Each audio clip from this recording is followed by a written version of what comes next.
Hello friends, hello students, welcome to the English classes.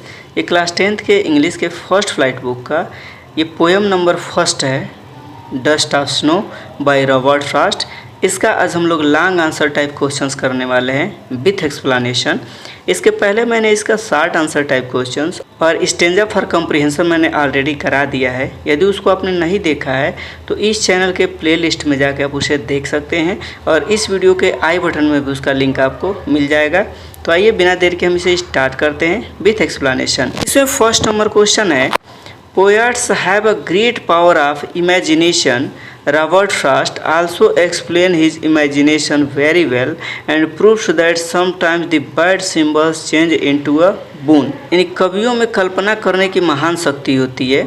Robert Frost ने भी अपनी कल्पना को बहुत अच्छी प्रकार से प्रस्तुत किया है और यह सिद्ध किया है कि कभी कभी बुरे प्रतीक एक वरदान के रूप में सिद्ध होते हैं। डिस्कस, व्याख्या करिए। इसका आंसर होगा, there is no contradiction to the fact that poets have great power of imagination. This is what makes them unique and favourite. यानी इस तथ्य का कोई विरोधाभास नहीं है कि कवियों के पास कल्पना की महान शक्ति है। यह वही है जो उन्हें अद्वितीय और पसंदीदा बनाता है। In the poem Dust of Snow, Robert Frost has brilliantly expressed the nature things and put forward the optimistic sides of dejected things. इस कविता में रॉबर्ट फ्रॉस्ट ने शानदार ढंग से प्रकृति की चीज़ों को व्यक्त किया है और अस्वीकृति चीज़ों से आशावादी पक्ष को सामने रखा है। In the poem we got the witness how the regretful and depressed poet becomes joyful and happy. और कविता में हमें साक्ष्य मिलता है कि कैसे उदास कवि हर्षित और खुश हो जाता है।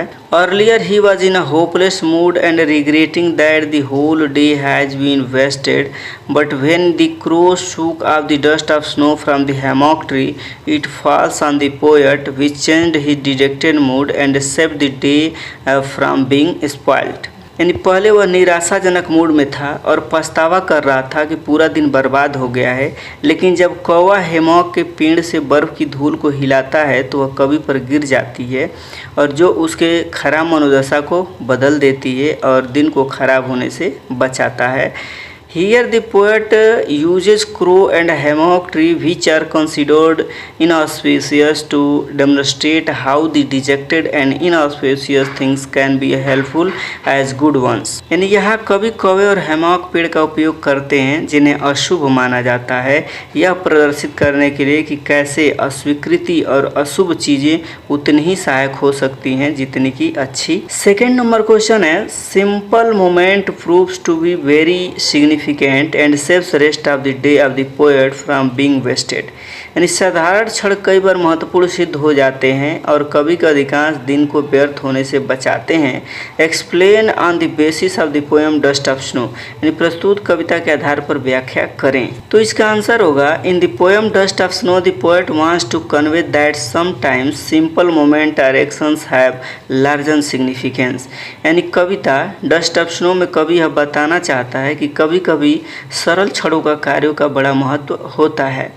They can change the mood और लाइफ ऑफ अ पर्सन. वे किसी व्यक्ति के मूड या जीवन को बदल सकते हैं। The way a crow shakes down dust of snow on the poet inspires and gives him the idea to shake off his sorrowful and depressive thoughts and kick off his remaining day with fresh and joyful perspective and revive his cheerful mood. कवि द्वारा कवि पर उड़ाई गई बर्फ की धूल कवि को प्रेरित करती है और उसके दुखद और अवसादग्रस्त विचारों को दूर करने में मदद करती है, जिससे वह अपने शेष दिन को ताज़ा और आनंदमय दृष्टिकोण से काटता है और अपने हंसमुख मिजाज को फिर से जीवित रखता है। Here the small action moment of falling dust of snow signaled something good and joyful and his mood changed.